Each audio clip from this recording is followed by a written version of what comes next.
Nandito na naman po tayo. Magbigay lang tayo ng mga safety tips para sa mga nagmumotorsiklo.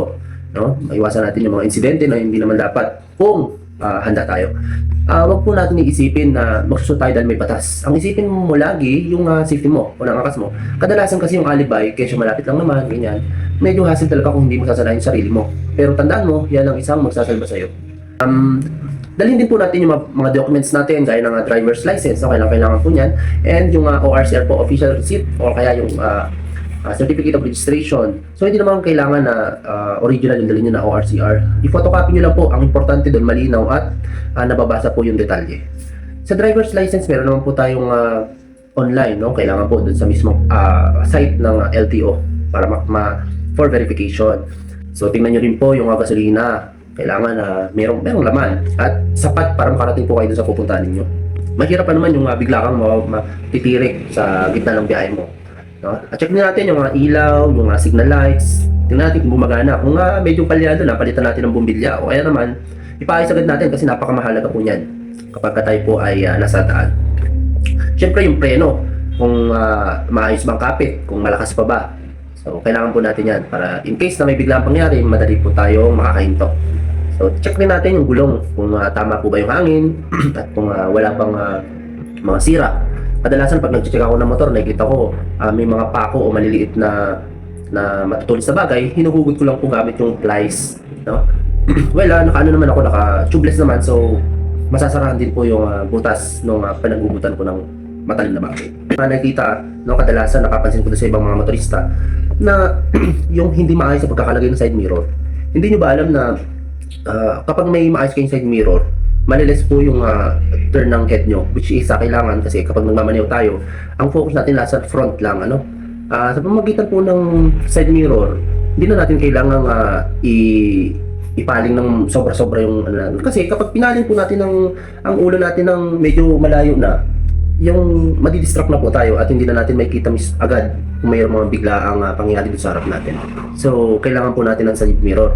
Dinidiscourage ko po yung nagtatanggal o kaya naman nagpapalit ng mas maliit at yung tinitiklop nila during sa biyahe. So sinisita po natin yan. Kailangan po natin sitayin yan. Kasi nga sila, hindi lang naman sila pwedeng mapahama kapag nasa kalsada. Pwede rin po yung mga nasa likod nila. Paano na kung bigla silang lumiko, no? So inilagay yan para sa safety po. Hindi lang sa sarili ng rider, pati na rin po yung safety ng mga nasa paligid niya. Check rin po yung busina kung tama ba. So kung gumagana para makapagbigay babala kung kailangan. So iwasan natin magbusina sa mga lugar na hindi dapat bumubusina, kagaya po ng mga simbahan, eskwelahan, no? Para hindi po maistorbo yung mga tao.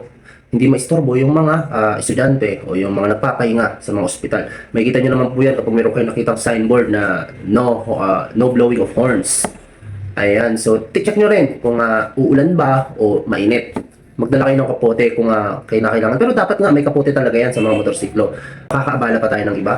Kagaya nung kapag uulan, i-check mong maigi yung panahon. Kapag nakita mong umaambon na, magsuot ka na kagad ng kapote. Kasi ang ginagawa ng ibang rider, during ng biyahe nila, tapos dun sila kasagsagan ng highway, dun pa sila mismo sa may gilid, pumaparada, nag-aantay na tumila ang ulan, which is napakadelikado. Ang iba pa nga, ginagawa pang triple, hanggang pang-apat na linya yung yung pag-parking nila na nasasakop na po nila yung buong kalsada. So iwasan po natin yan, So check nyo rin po yung ruta ninyo kung alam ba ang daan at kondisyon ng kalsada. Minsan kapag hindi natin alam, biglang may lubak, pwede tayo madisgrasya. So habang bumabiyahe naman, lagi po natin susundin yung mga batas trapiko. Alam ko po, napaka-educated na po natin sa panahon ngayon dahil hindi lang naman po sa mga books natin nababasa yung mga batas, no?